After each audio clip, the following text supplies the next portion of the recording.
করলে আমি আত্মহত্যা করবো এখানে সবার সামনে, কারণ আমার ইজ্জত আর নাই, আমার ইজ্জত ওর হাতে। ওরা যদি আমি বিয়ে করি আমার ইজ্জত যায় না, ওরও ইজ্জত যায় না।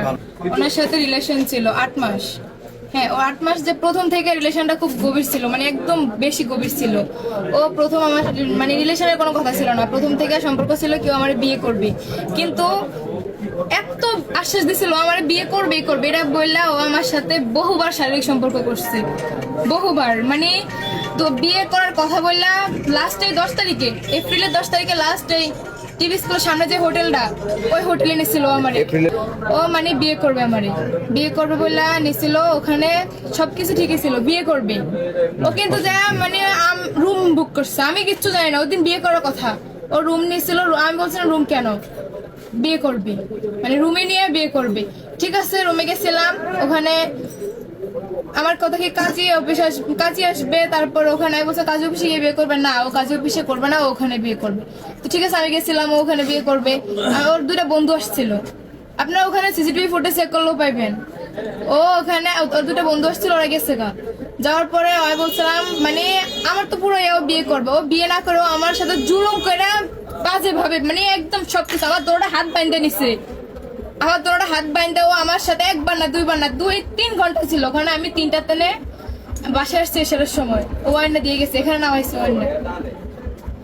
ও আমার হাত বাইন্ধে একবার না দুইবার না বহুবার করছে এই টাইমটার ভিতরে। আমার মনে হচ্ছে আমার জানটা বাইর হয়ে যাবো, এরকম অবস্থা। ও কেন এখন বিয়ে করবে না? ও এগুলা কইরা আমারে বলে রাত হয়ে গেছে, কালকে বিয়ে করবো। পরে ঠিক আমিও বিশ্বাস, আমি ওরা অন্ধের মতো বিশ্বাস করতাম। একটা অন্ধ মানুষ যেরকম বিশ্বাস করে আমি ওরা এরকম বিশ্বাস করতাম। ও বিয়ে করবে, পরে বিয়ে করবে। লাস্ট ইয়ার পর আবার ঘুরতে গেছিলাম, কবে ঈদের 2 দিন পরে, এই বেতুয়া রেস্টুরেন্ট আছে না ওখানে, ওই রেস্টুরেন্টে যাওয়ার পরে ওর মাথায় হাত, ওখানে বাজেভাবে টাচ করছিল। ওখানে রুম আছে, তো ওখানে রুম নিতে চাইছিল, কিন্তু আমার জন্য পারে নাই। তাও বাজেভাবে টাচ করছিল, করার পর ওর নিজের মাথায় হাত দিয়ে বলছিল যে ও আমার শুক্রবারে বিয়ে করবে। আমি বলছি যদি বিয়ে না করো, বিয়ে না করলে তুমি আমাদের বাসায় যাও। আমি বলছিলাম যদি তুমি বিয়ে না করো আমি তোমার বাসায় যাবো। বলছে ঠিক আছে। ওর বাসায় যেতে বলছো আমারে বিয়ে না করলে।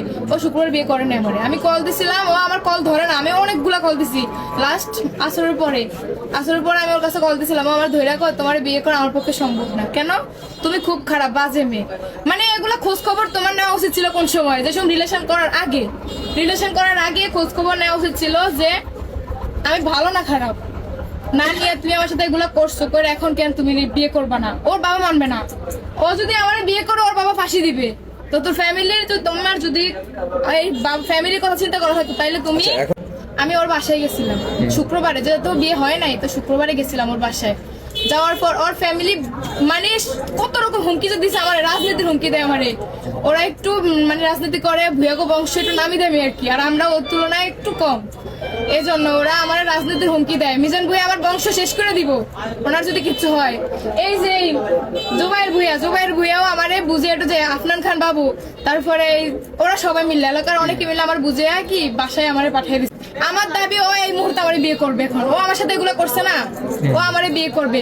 ও আমারে খারাপ বলতেছে, ও আমার মতো আরো 4টা 5টা মেয়ের সাথে একই কাহিনী করছে।